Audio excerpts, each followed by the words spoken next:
right, ladies and gentlemen, welcome to the Mancave101 Podcast, where we talk about Ant-Man Quantumania and review it, because that's what we're talking about today. With me today, obviously, I am Abel, your hostess with the mostest. Man in the chair, Aaron, how are we doing today? How do we feel? My brain is still in the quantum realm, people. His brain is still braining. Live from the Man Cave, Kalo K, the Mama Wanna God, Mr. Leo, what's up? I feel like somebody stomped me in my head for some reason. Brooklyn Big Chase, what up? Are you the one with the hammer? No. Deep in the heart of Texas, Win DZ.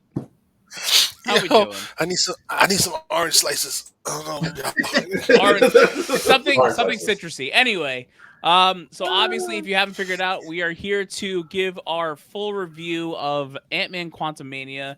At this point, it is Sunday, February 19th, and we have all seen the movie this past between Thursday and I guess Saturday or Sunday. We're going to do a little bit of some non-spoilery review, and then we will go into some spoilers, which we will let you know when we are going to hit that. So if you want to watch the beginning part, then come back and watch the spoilery part. But please go see this movie before you see the spoilery part, obviously. Unless you just want to ruin the whole thing for yourself, I can't help you. So this is the Mancave101 Podcast. We do talk about all things nerdy. If you haven't already, like, comment, and subscribe. YouTube, Facebook, Instagram, TikTok, Twitter, Twitch, Apple Podcast, and Spotify. With that being said, I think we're just going to go ahead and get straight into this. Who saw the movie last? So me and Aaron saw it Thursday. Chase saw it Thursday. Chase saw it first. Leo, when did you see it? Saturday. Wendell, when did you see it? I saw it early Saturday morning because I'm old. Did you see it late Saturday, Leo? I saw it like around 12. No. 12:30. When did you see it? I saw it first. All right, wait. All right, so we're gonna go last, and we're gonna make our way back around. So we're gonna start with Leo, go to Wendell, then we'll go to Aaron and myself and Chase. So Leo, non-spoilery review. Give us a brief. What did you think of the movie? Mention some things, but don't give anything away. Go. All right, the CGI is top tier. The concept of the story was well written, I thought. Best Ant-Man movie to date. And fuck Rotten Tomatoes. All right. Wendell, what did you think of Quantumania? I like this movie. I truly did like this movie. I walked in, I walked out. I got exactly what I thought I was going to get. I'll get into it a little bit deeper later, but I got exactly what I wanted out of this thing. And yeah, KANG gang for life, baby. KANG gang for life. KANG gang for life. All right, I guess I'll take it. I agree with you, Wendell. Like the best way I could say it is I got exactly what I wanted from this movie without getting exactly what I wanted from this movie all at the same time. My like Aaron said, my brain is still braining over some of the things that happened in this movie. I will definitely say that the critics are harshly destroying this movie for no reason. And like while everyone's first take reactions have been a very mixed bag, I will say that at this point in the MCU, everyone watching this and y'all just need to set your own expectations for what you expect to see, and you need to have your own feelings and not depend on some of these reviewers, because even reviewers that, like, I don't know about you guys, me personally, like I like look at a certain group of people, like based off of what those people say, like we're nitpicking at this point. And I understand we're over 30 movies in some of these movies, but like you need to just take it for what it is. And for me, the biggest thing I was looking for in here was KANG and how that was going to go, and I was not disappointed. But I was disappointed in some things that we will talk about in a little bit. Aaron, what do we got? I'm gonna sit here and say you guys are probably just gonna shake your heads at me, and that's fine. I personally was a little disappointed. Just being honest with you, I didn't necessarily think it was a bad movie. I'm not gonna sit here and knock the movie. I think I said this in the group chat. Rotten Tomatoes killed it. Audience score was at like an 83 or 84 last time I checked, right? I kind of fall somewhere in the middle. Like, that's just where I was at. I didn't think the movie was particularly good. I didn't think the movie was particularly bad. I just kind of fell somewhere in there. To Leo's point, was it the best Ant-Man movie? Yes, but Ant-Man movies both sucked. So that's really not saying much. The first two movies were terrible. So, like, that, this being the third one and it being good, it's really good because Kang is in it. Imagine if Kang was in this movie. We would all be talking about nonsense right now. Because that was the biggest takeaway to me. And it's like, you know, CGI had good points. I thought the storyline was there were holes in it throughout the whole thing. There were some really nonsensical parts, really ridiculous parts where I just shook my head and was like, it's cringy. The humor was cringy again because it's typical Marvel at this point. It's cringy to a point. And I'm tired of the antic of, I know I'm going to sound like I'm calling out one particular, you know, I don't know what you want to call him, YouTuber, TikTok, or whatever. Just because it's a movie that's made for kids doesn't mean it has to suck for adults. That's all I'm going to say. Because that's the way I felt. I was like, this movie geared towards kids. And I didn't think the Big Bang in the movie really should gear towards kids. So, there you go. All right. Last but not least, Chase. Yo, listen. First of all, Jonathan Majors is the baddest man in the fucking MCU. Hands down. Listen, the thing is this. You haven't even begun to see where he's got to go in order to sell this character. And at this point, he's sold it so crazy. Like, listen, let's be clear. If it wasn't for Kang, there wouldn't be a reason to make this movie. But the whole point is that Kang has to arrive, and this is the transport to get him here. Now, I agree with some things that Aaron said. There are some cringy moments in here. Listen, I love Bill Murray. You know, I love Michael Douglas. I didn't need them. I really didn't need them. You know, like some of the little skits and all that. And I get it. Like, I always got to remember that Marvel, regardless of what actions we're trying to make a family movie. So I get it. I wasn't mad at that. But at the end of the day, this movie's about Kang. By the way, Sideshow, I need that Kang in the chair right now. ASAP. I'm so sure it's coming. I'm so sure that's coming. Premium format. Just holler at me. I got you covered. Don't worry about it. I need them. For kids I can sell. We'll get it done. Don't worry about it. Just make it happen for me. You know what I'm saying? But the movie, listen, at the end of the day, this movie is absolutely dope. Jonathan Majors completely sells Kang. And listen, I don't even want to spoil the whole extra scene, which you could have showed me the extra, the post scene, and not even show me the rest of the movie. And I'd have just been like, oh my God. It's like, oh my God. Oh my God. Like, oh my God. Like, all right, let's get into the fucking spoilers. Come on. Jesus. No, have some patience. God, there's more people who haven't seen this movie. Oh, man. All right. Well, Daddy, chill. Daddy, chill. This will conclude the non-spoilery part of the review, and we will get into spoilers. So I'm going to start and say something. If you haven't already, get the hell out of here. Go see this movie and come back, because we're gonna talk about some shit. Time to get into shit. Yeah, 3, 2, 1. Yo, go. When Kang said, when Jane said to him, yo, you're gonna kill trillions of people, and this man said, yo, I wish that mattered. No, that was some scary shit. But that was also scary shit. But also, what does this guy know that we don't know? Hit me with some Kang lines. What do we think? This dude was a menace the whole movie. You're an Avenger. Have I killed you before? Are you the one with the hammer? Are you the one with the hammer?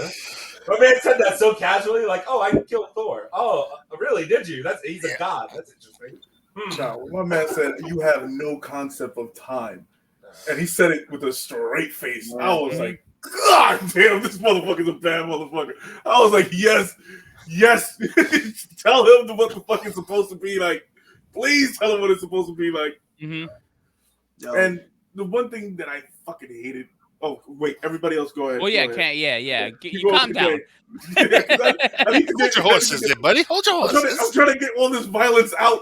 No, You'll get there. We're gonna take it topic by topic because trust me, I think we all have the same things to say about a lot of different things. Okay. All right, who's up? Chase, what did you like? What'd you like about Kang? Oh Give me a my God. line. Give me something. Time is not what you think, which is ironic because it's the truth both in the movie and in real life. Word. That's the crazy part. Facts. I liked when he got bold on him. You think you could beat me? I'm Kang! Yo! My man! He was like, who you think? I am that dude. Like, you're not. Yeah, what? I am him. I am him. Back up. Take a step back. Yo, and honestly, the part where Ant-Man grew and then like was taking him and just pushing him against that whatever the wall, and he just exploded and he goes, "You think I haven't done this before?" Like pretty much like that. Like, you think this is the first time I've done this? You guys are literally ants. And then here they come. Yeah, and then the fucking ants show up and then get his ass whooped. I think it was cool because we got to see him in so many different menacing positions. Like when he had Cassie and Scott in the cells, Oh my and he was God, like, that was he was like, "I'll kill your daughter," and then he started straight going like this, and was like, she was like twisting and contorting and getting. But like the he crazy was part like, "Yo, is, I'll kill her. Tell me you'll do it." Or it wasn't even like a Thanos where Thanos seemed to be enjoying some of it. Kang was just like, "No, really, I'm gonna do it. Like I'm This not. is what I do. I'm not actually playing." This me. No, what I think we're gonna see about a lot of like villains versus Kang is that when Kang says he's gonna do something, he's actually going to do it. Like he's not gonna beat around the bush. Like I actually hope they do that with the character because like I feel like you know how the villain thing goes. Like, well, I'm gonna do it, and I'm just gonna sit here and wait until the hero does something, but I'm gonna do it. No, Kang's gonna do it. Like he's actually gonna do it. Well, I think that because he's, as he said, he's seen how this thing ends. He's got a different commitment to it. So I think what kind of puts him apart from most villains is he understands that none of what he does actually fucking matters. He's just trying to get to what he's trying to get to. So it doesn't matter what you do. It doesn't matter if I kill her, if I kill him, if I let him live. Like none of this shit matters and whatnot. Right. He's got a different commitment to the whole situation and whatnot. And I think them having Jane Van Dyne, what's the actress's name? It's off the top of my head, I can't remember.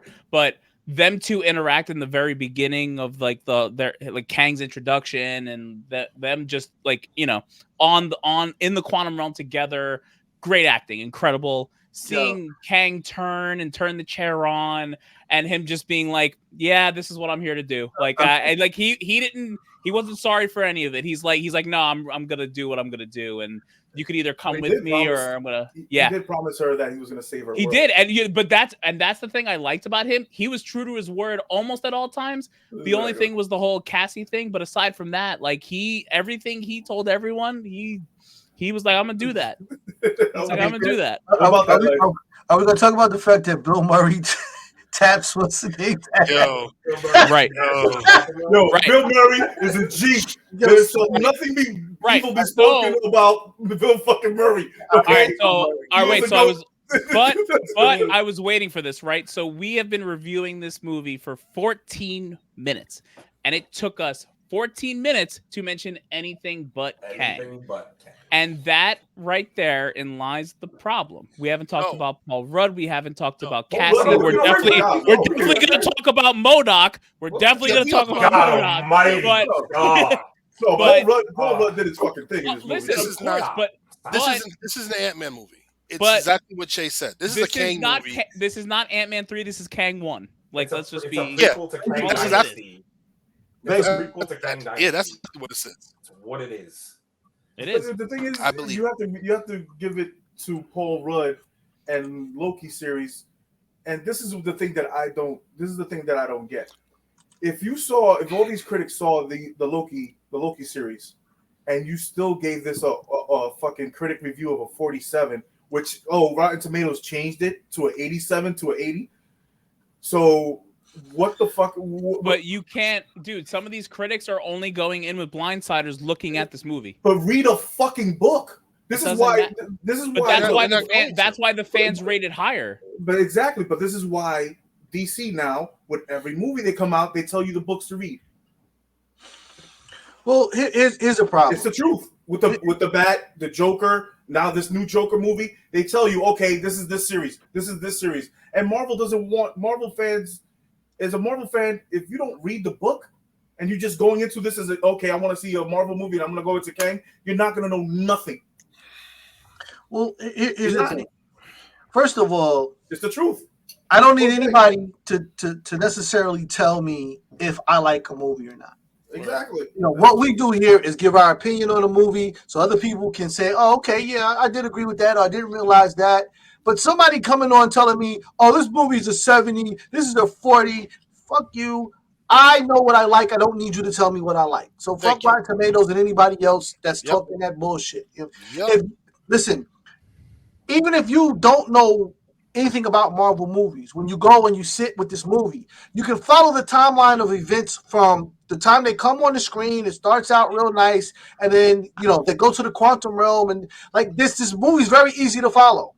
So if you're not liking this movie, what you're saying is that you don't like Bill Murray, you don't like Paul Rudd, if you don't like these people, then you don't like these people. But you cannot say that this was not a good movie.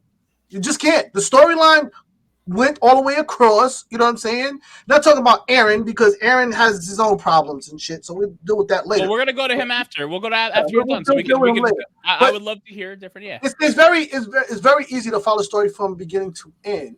Now, don't get me wrong, I ain't saying it was a perfect movie, but it was definitely enjoyable, and it was definitely something that you could absorb and whatnot. And even if you didn't know what the hell was going on, if nothing else saves this movie, the fact that Jonathan Majors does what he does. If you don't like that, then you need to go watch Morbius. End of story. No one needs to watch that. But all right, Aaron. All right, but now it's a perfect time for Aaron because we got a good perspective. Obviously, a little mixed perspective. Let's hear it. I mean, I don't want to jump around too much and just talk about the parts that were nonsensical because I'll be jumping from in different points of the story. But I'll try to lay it out as concise as possible. The first 30 minutes of the movie were basically a complete drag. And I understand they have to do that because they have to set up everything that's coming and how we get into the quantum realm and this, that, and the other thing. But most of it was a complete drag that was led by Scott Lang writing a book that was just made into puns throughout the entire first half act of the movie where they were like, haha, he wrote a book and cracked jokes about it for a half hour. So I was like, okay, cool. But do you know why he wrote the book? No, Leo, enlighten me. Why did he write the book? He wrote the book because they don't pay Avengers, bro. Okay, that's nice, but it was made into a joke for 30 minutes, is my point. Yeah, dude, it was made into a joke. I understand it was funny. I laughed out loud at it a couple times, but after a half hour, I was like, okay, can we fucking get going a little bit? That's all I'm going to say. It's a fair point. It took a half hour to get into the quantum realm.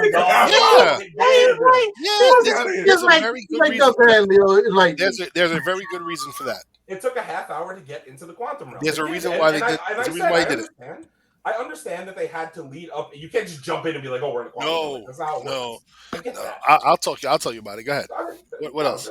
No, okay. And then we talked about MODOK. When MODOK took the mask off, it was fucking ridiculous. He looked awful. The CGI was ass. His face looked awful.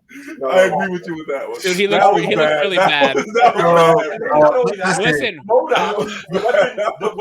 What's the acronym for? Mechanized only designed only for killing.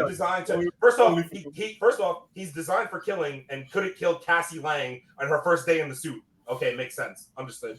Wasn't her first day in the suit, bro. Second off, he was a joke throughout the whole movie because they kept calling him fucking Darren and not MODOK.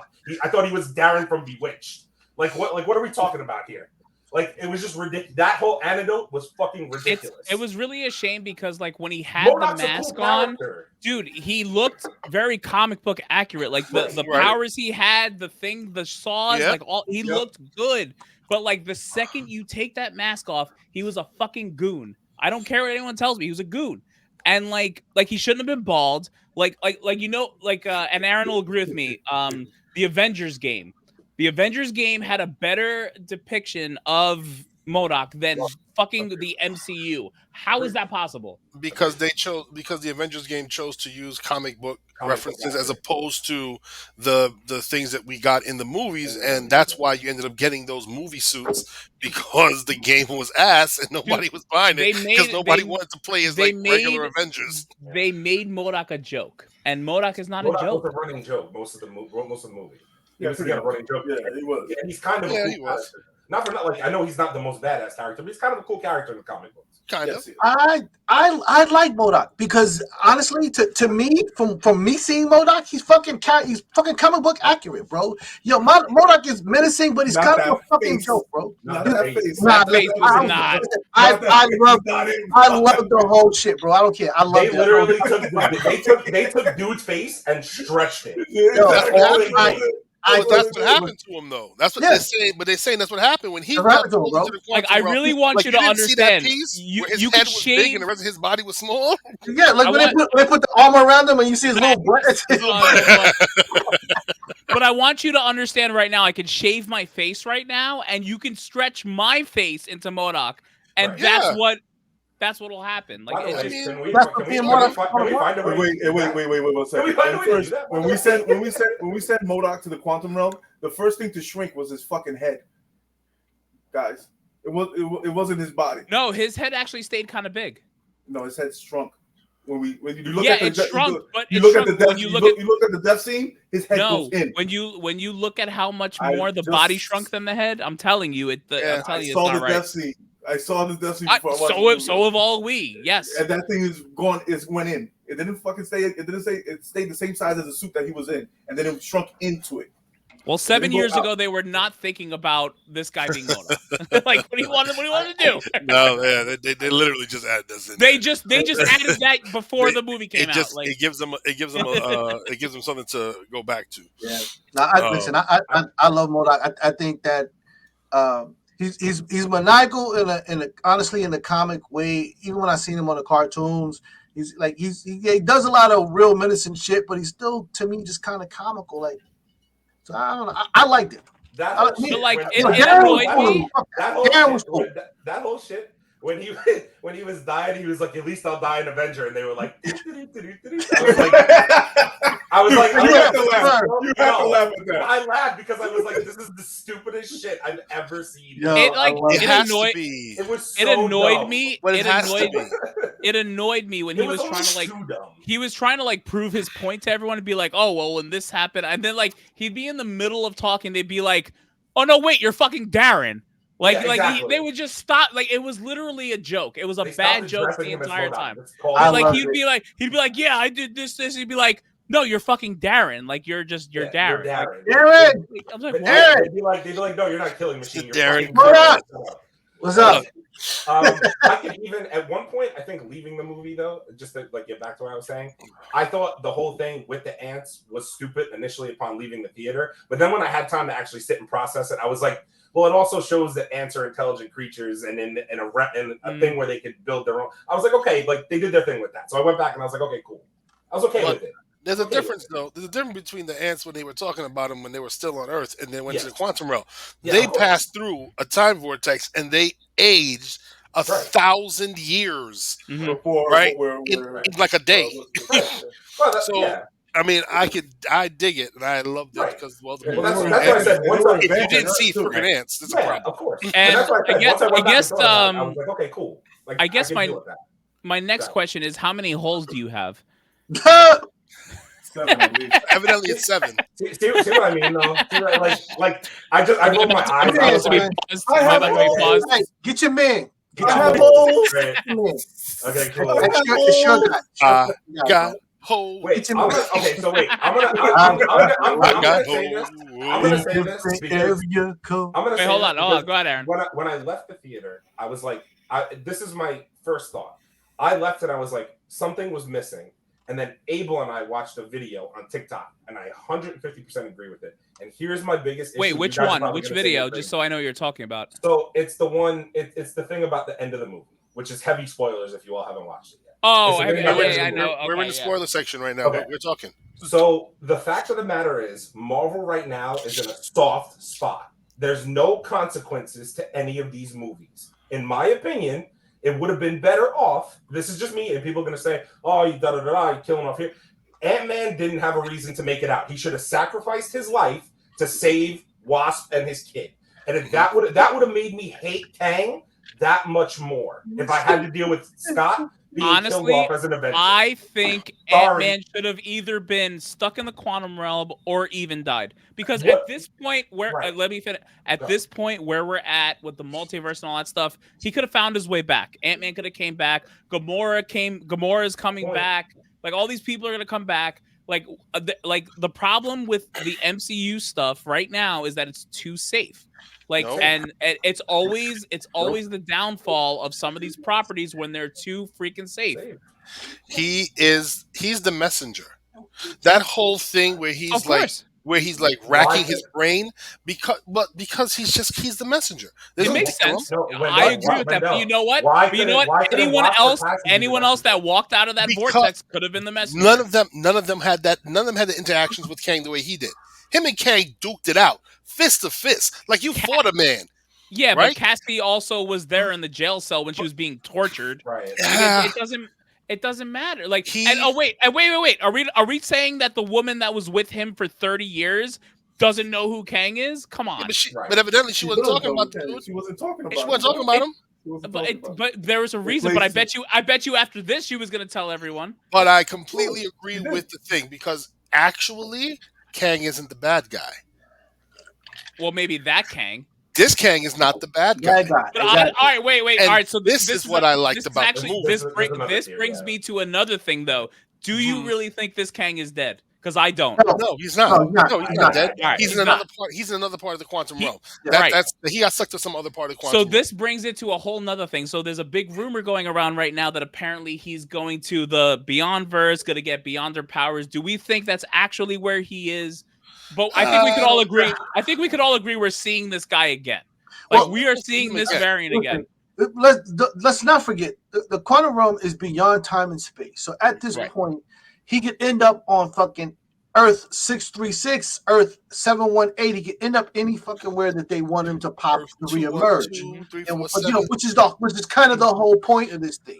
But yeah, he's not the bad guy. Remember, that the other Kangs sent him there in exile. Yep. Which means that whatever they're planning, he's against. Yep. Right. No, he's not the bad guy. They did it on the sneak tip because none of them can beat him.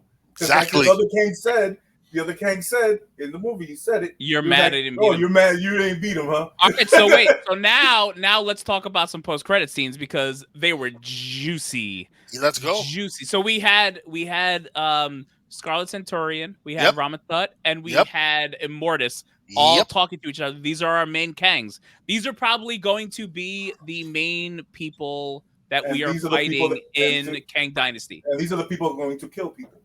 Yes. Right, no, 100%. But like, what did you think of the scene as itself? Like you know, them talking and then accurate Kang. That last Kang you see in the comic book, the last Kang that you see, that's OG. That was Kang. Oh yeah, of course. The one you see in the stand screaming with the fucked up face. That's OG. That's comic book accurate Kang. Right. My man. I mean, as the comic book heads, you guys like it? Dude, I fucking came in my pants when I saw that. Oh my god! When I saw all those Kangs, I stood up. Listen, stood up. That was worse than the boys, boy. It was worse. Dude, I actually I love the Coliseum they were in with the huge Kang fucking statues and like. That's the same place that Loki left off in the series. Remember where Loki wakes up and he sees the big Kang's face in the statue? Yeah. Well, we don't know. Well, we don't know that's the same place, though. Yeah, no, he was in the TVA. Like that's the TVA. The TVA. That's not the TVA. But the TVA didn't have no Kang statues when Loki was in it. No, that was because he's in a different one now. Yeah, but exactly, he's in a different one now. But that could be the same Coliseum. It's not. I would say it's not the TVA, but it's definitely somewhere out of time. Like it's definitely somewhere like a like. Yeah, that's where they all get together and hang out and talk shit. But dude, like we were wondering like where's the army gonna be to fight like all these events? Like, dude, the armies are literally gonna be Kang. Like it's just gonna be a Kang army coming at. Yeah. It's gonna keep, like you saw in the movie. Also, you saw the two rings, and when he was explaining the times and the different realms. Yeah. And you saw all of them starting to merge and starting to break and starting to branch off. And that's what he was trying to explain himself. I'm trying to keep the rings intact. I don't want no branches, no deviations of the timeline. So then the question is he the Kang? Is he the He Who Remains Kang eventually? No, he's not Kang. But that's what I'm saying. The way he was talking, like, listen, like, you have the one stream that looked like a circle. That's the He Who Remains stream. Yeah, like but the when other He Who Remains died, that's when they started branching out. Well, with the other, that's when they started branching. But didn't he say, like, I want to keep, like, you know, I know how it ends. He said, I know how it ends, right? He knows how it ends because the rest of him ends it because of what they're doing and what's going to happen is they're going to make everything fucked up. So he's like, no, I got to stop this crap. And they was like, no, you're not going to stop us.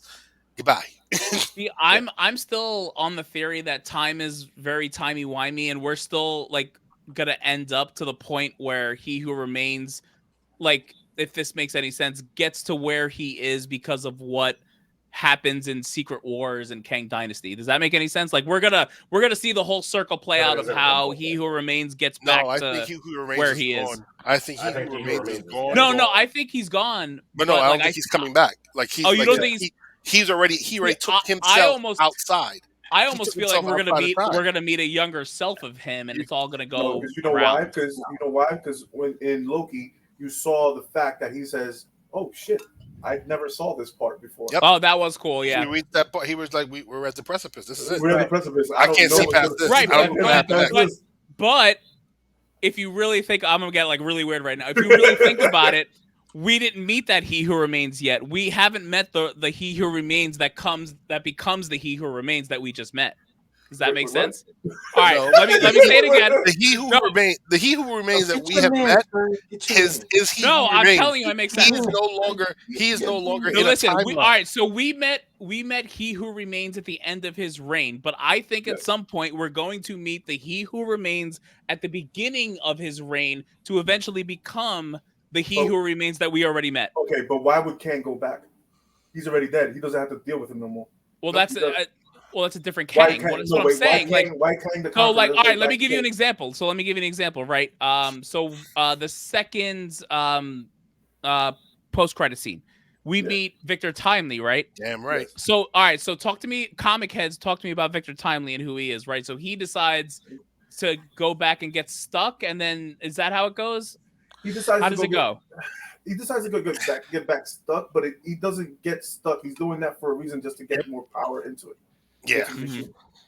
Because he wants to control, because he sees a part in the past that he can say, okay, I can stop everything before he even gets started.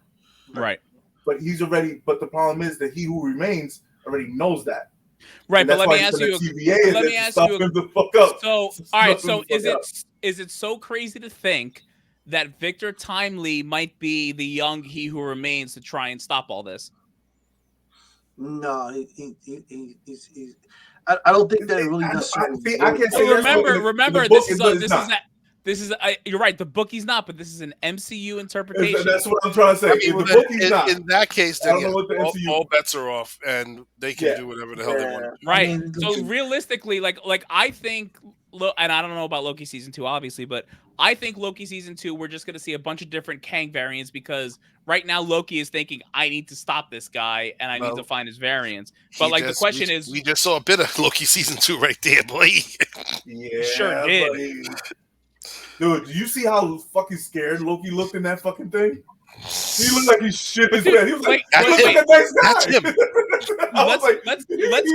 guy. Let's go back even further. Do you guys remember when we were reviewing Loki season 1?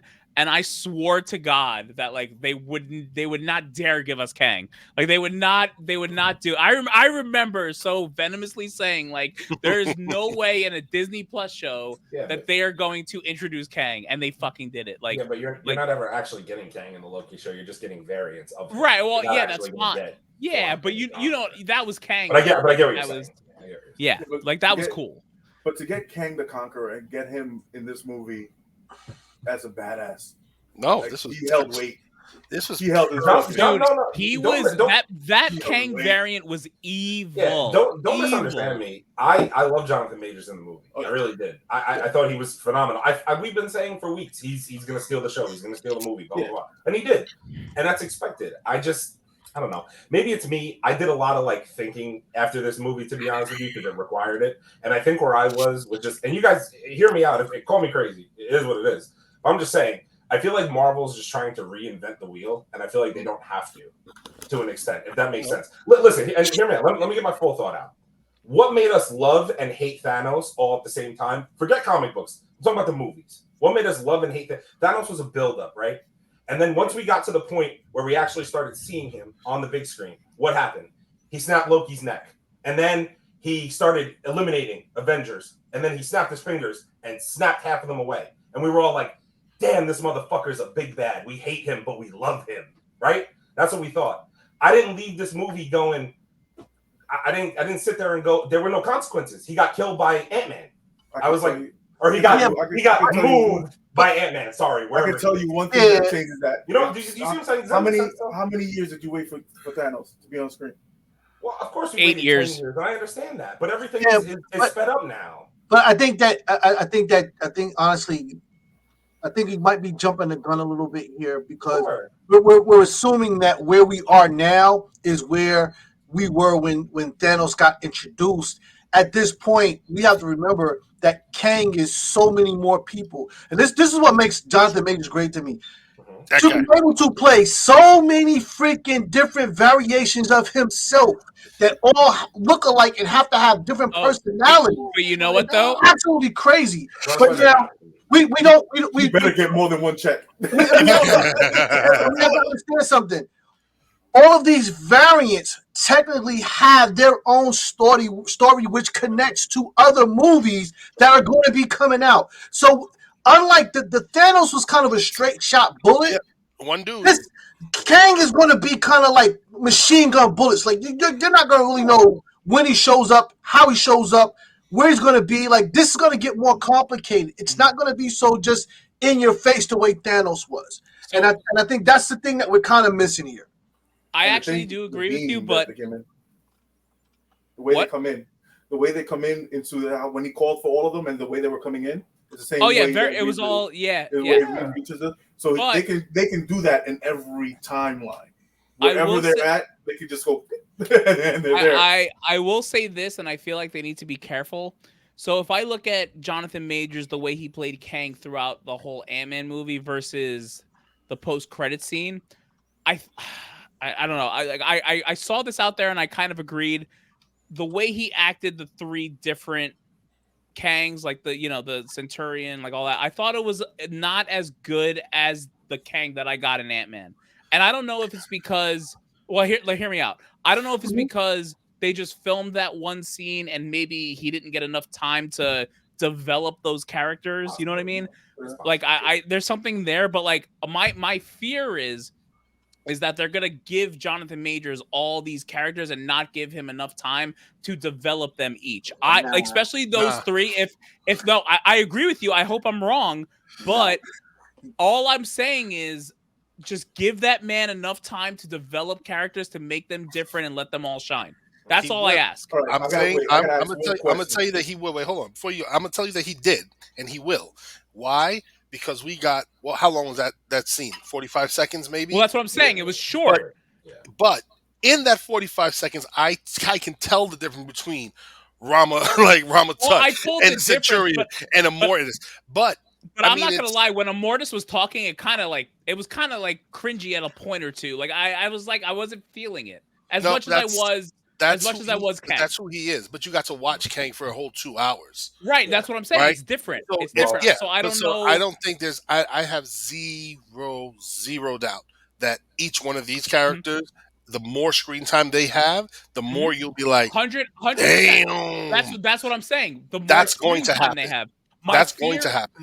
My fear is they're not going to give Jonathan Majors enough time to flesh these characters out. All I'm saying is I hope they do, because I think Jonathan Majors will make all three of those characters way different, amazing, like awesome. They will be. Oh, they will. I just hope they flesh it out. That's all I hope. Listen, didn't we talk about the fact that Jonathan Majors actually like left at one point? Yes. Okay, so one thing he's not going to stand for is for them to not allow him to do what he does on camera. Not going to allow it. Let me do me. The Immortus little segment is just what it was. It's a post. Yeah, of course. Yeah, no, it was great. Sample, I loved every second take a of it. little shot. Yeah. I have every confidence at this point. Listen, he just finished Devotion, which was a banging ass Fantastic movie. He just did this, and now we've got Creed 3 coming. Trust me, he's not going to allow anybody to water down what he does. Nope. Nothing. You I have every confidence in Jonathan Majors. Every confidence. There's two things I have to say. The man is willing to put on the prosthetics to make the character work.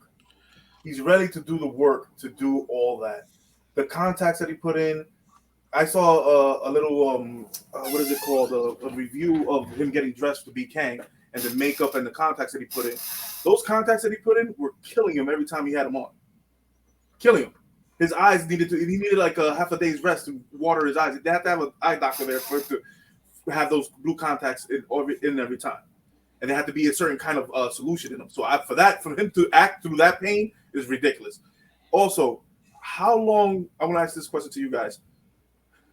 How many phases do you think we're going to see Kang in? We're not seeing him after Secret Wars. So whatever that is. But no. You got to see him in Kang Dynasty. And Secret Wars comes before that. Well, no. I'm saying after Secret Wars, we're not going to see him. I thought Kang Dynasty, then Secret Wars. Yeah, it's Kang Dynasty, then Secret Wars. Is it Kang Dynasty first? Yeah. Correct. I would assume we're going to see Kang for at least another 2 more phases. Kang is forever. Yeah. And that's what I was going to say. Like, you have to remember, you're talking about a man of infinite variations. So even if he's not the main guy, there's always the ability to just throw him in. Well, we're in the multiverse now. We literally just saw Thanos for a second dead on the ground in Doctor Strange. Yes. Like, we're gonna see. You'll see him like that. And if you don't think that this Kang from Ant-Man does not reemerge somewhere, he's reemerging 100%. He'll be back. Oh no, he's coming. He's gonna come back in Fantastic Four. That's gonna be one of their big bands. I'm almost wondering. This is like a real side note, but I'm wondering if they're gonna make Fantastic Four fight Rama Tut. To be honest, because that was like a big comic thing. That's what I'm saying. Like, that's a big comic thing.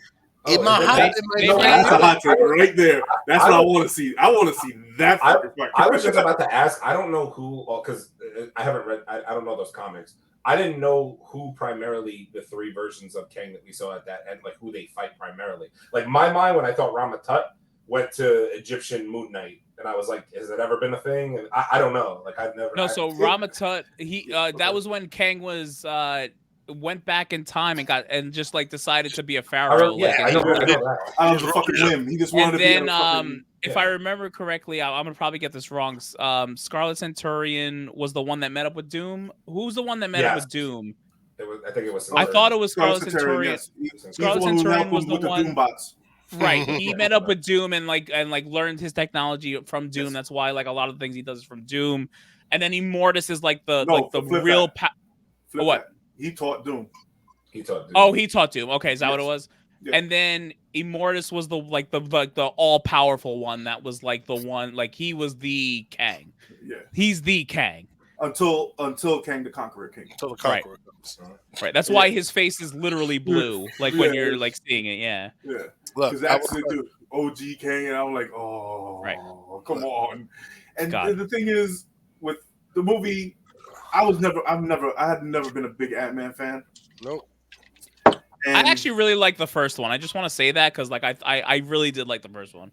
The first one, I'm trashing it, but it wasn't as bad. It wasn't that bad. The second one was complete trash. Like I'm just saying that right off the bat. But this first one wasn't that bad for introduction.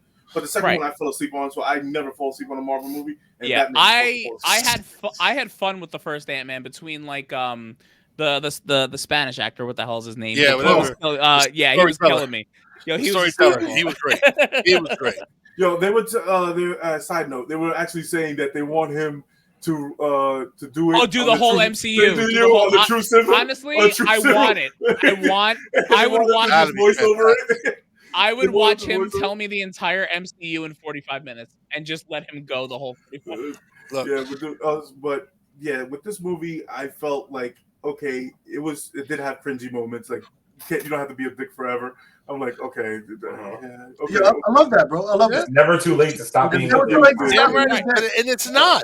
They're handing out life lessons, man. Exactly. Did they lie?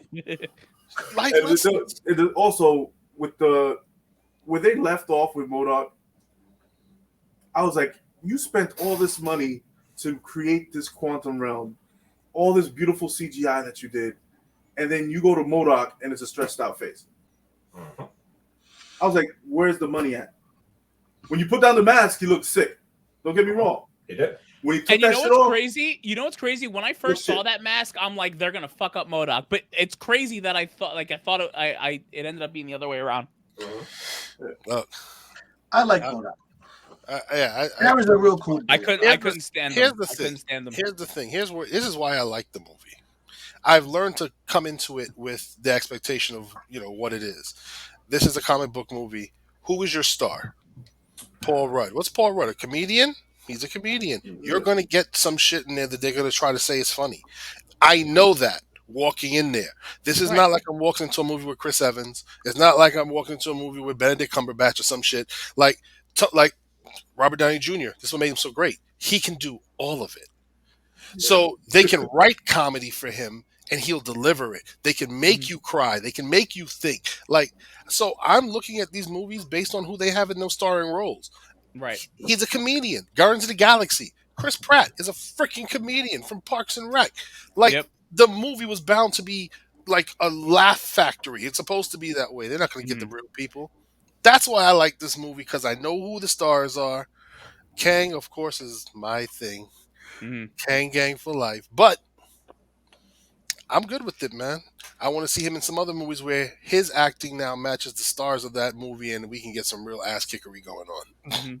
So the same way that I land with the critics and the audience, and like with Chase and Aaron, I think I'm in the middle of everything. Like, I understand what they were trying to do.